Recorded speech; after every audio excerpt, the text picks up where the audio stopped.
नमस्कार, मी Bhushan लिंबे, financial adviser आणि chartered accountant. आपल्याकडे आज माझे मित्र कम क्लायंट क्लायंट मी बोलणार नाही, मित्रच जास्ती मिस्टर अनिल जोशी आलेले आहेत. त्यांच्याशी थोड्या गप्पा मारायच्या आहेत. आणि आपण एज्युकेशन लोन घेतलं होतं अंकितासाठी. US ला ती गेली त्यावेळेला आपल्याला एक छोटी अमाऊंट हवी होती. आपण एज्युकेशन लोन घेतली आणि माझ्या माहितीप्रमाणे आपण ते आता रिपे पण झाले. 2-3 वर्षात एज्युकेशन संपलं तिचं. शी इज डुईंग वेल. त्याच्यानंतर एक लोन संपायच्या आधी म्हणजे लोन जोपर्यंत जेव्हा आपलं थोडं बाकी होतं तेव्हा मला असं कळलं की आपण काहीतरी एक इन्व्हेस्टमेंट प्रोडक्ट त्या बँकेकडनं विकत घेतला गेला. मी मुद्दामून म्हणतो विकत घेतला गेला, म्हणजे यांना इंटरेस्ट नव्हता. नंतर बोलणं झाल्यावर मला कळलं की त्यांना इंटरेस्ट काहीच नव्हता, बिकॉज मी त्यांचा इन्कम टॅक्स म्हणा, त्यांची इन्व्हेस्टमेंट शेवटच्या 20 वर्षापासून हँडल करतोय. म्हणजे पण ती इन्व्हेस्टमेंट प्रोडक्ट घेतलं गेलं. तर ते were you aware of this investment product? तुला काय माहिती होतं याच्याबद्दल? ऍक्च्युली मला माहिती नव्हती. बेसिकली त्याचं आणखीन एक कारण म्हणजे माझी मिसेस सगळ्या इन्व्हेस्टमेंट वगैरे बघते. पण तुझ्या हेल्पनी मला लोन मिळालं आणि ते सगळ्या फॉर्मॅलिटीज फटाफट कम्प्लीट झाल्या. त्यांच्या टर्म्स अँड कंडिशन्स ॲग्री होत्या आपल्याला. हे सगळं झाल्यावर लोनचा हा टॉपिक तिकडे संपला खरं म्हणजे.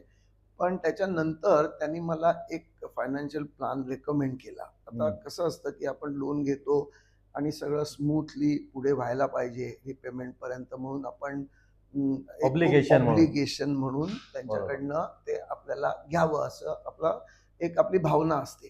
त्या ह्याच्यामध्ये त्यांनी एक रेकमेंड केलं आणि आम्ही तो प्लॅन घेतला. पण नंतर असं कळलं की त्याचा स्टडी केल्यावर वगैरे तर तो प्लॅन एवढा कंड्युसिव्ह नव्हता. बरोबर. म्हणजे त्याच्यापेक्षा बेटर प्लॅन्स आहेत, कारण की त्यांच्या टर्म्स कंडिशन फुलफिल झाल्यावर तसं ऑब्लिगेटरी आपल्यावर काही नव्हतं बँकेकडनं. पण जस्ट रिलेशन मेंटेन करायला आपण तो घेतला आणि तो एवढा काही प्रॉफिटेबल वगैरे नाही असं आम्हाला नंतर कळलं.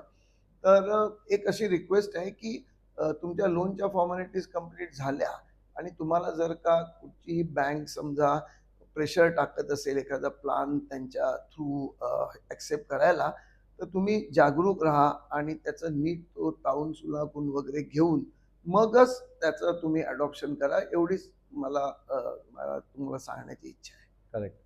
मला या व्हिडिओच्या माध्यमातून एवढं सांगायचं आहे की मी अनिलचा फायनान्शियल ॲडवायझर, त्यांच्या फॅमिलीचा आहे. मी असं कधीच सांगत नाही की तुम्ही माझ्याकडनं इन्व्हेस्टमेंट करा. पण बँकेकडनं काय होतं ना, हल्ली खूप प्रेशर टाकलं जात आहे. म्हणजे मला वाईट का वाटलं की रिटायरमेंटच्या पुढचं एज आहे त्यांचं, लोनची लायबिलिटी अजून डोक्यावर होती. हे बँकेच्या लोकांना, मॅनेजरना म्हणा, त्यांना माहीत असून सुद्धा, लायबिलिटी असताना सुद्धा त्यांना एक इन्व्हेस्टमेंट प्लॅन तो अजून 5 वर्ष इन्व्हेस्टमेंट करायची आहे. बाय द टाइम त्यांची इन्व्हेस्टमेंट संपेल they will be more than 70. हे चुकीचे प्लॅन त्यांच्या गळी उतरवतात. म्हणजे मी जेव्हा अल्पनाशी बोललो, अल्पनाशी पण आपल्याला बोलायचं, तर अल्पना म्हणाली की एवढे मागे लागले माझ्या ना की भूषण मला शेवटी कंटाळा आला. मी म्हटलं कुठे आहे तो फॉर्म, आणा, सही करा, आणि मी चेक दिला. मला या व्हिडिओच्या माध्यमातून एवढंच जे कोण ऐकतायत त्यांना सांगायचं आहे की जेव्हा बँका तुमच्या मागे लागतात, मला असं वाटतं as a chartered accountant, as an investment adviser, की बँकांनी त्यांचं जे काम आहे ना बँकिंग, ते नीट करावं. प्रत्येक ज्या लोकांशी मी क्लायंटशी बोलतो ना, बँकिंगचं जे सर्व्हिसेस आहेत ना एवढे खराब झालेले आहेत त्यांचे. पासबुक घेऊन दिलं तर पासबुक अपडेट नसतं त्यांचं, प्रिंटर बिघडलाय, हे बिघडलंय, ते बिघडलंय. म्हणजे बँकिंग जी कोर सर्व्हिस आहे ना त्यांची, त्याच्यात सगळ्या अंधाधुंदी आहे. म्हणजे आणि बाकीचं जे आहे इन्व्हेस्टमेंट, म्हणजे तुम्ही कुठली लाईफ इन्शुरन्स पॉलिसी विका, म्युच्युअल फंड विका, सोनं विका. मग एक स्टेज अशी येईल की आता जे काय चालू आहे ते पेट्रोल पण विकायला सुरुवात करतील, कांदे बटाटे पण विकतील. म्हणजे फोर्स करतील की लोन घेतलंय तुम्हाला हे करायला पाहिजे. तर कस्टमर जे आहेत त्यांनी जागरूक राहायला पाहिजे. आपला हार्ड अर्न मनी आहे तो असा.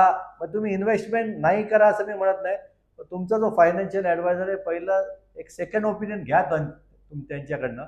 या प्लॅन चांगला आहे नाही आहे ते कन्फर्म करा आणि मग तुम्ही घेऊ शकता. So thank you very much.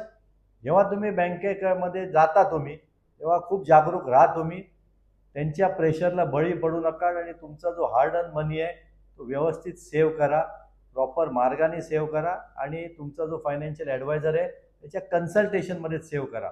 परत म्हणतो, फायनान्शियल ॲडवायझरच्या थ्रू करा असं मी म्हणत नाही, बँकेकडनं पण करू शकता.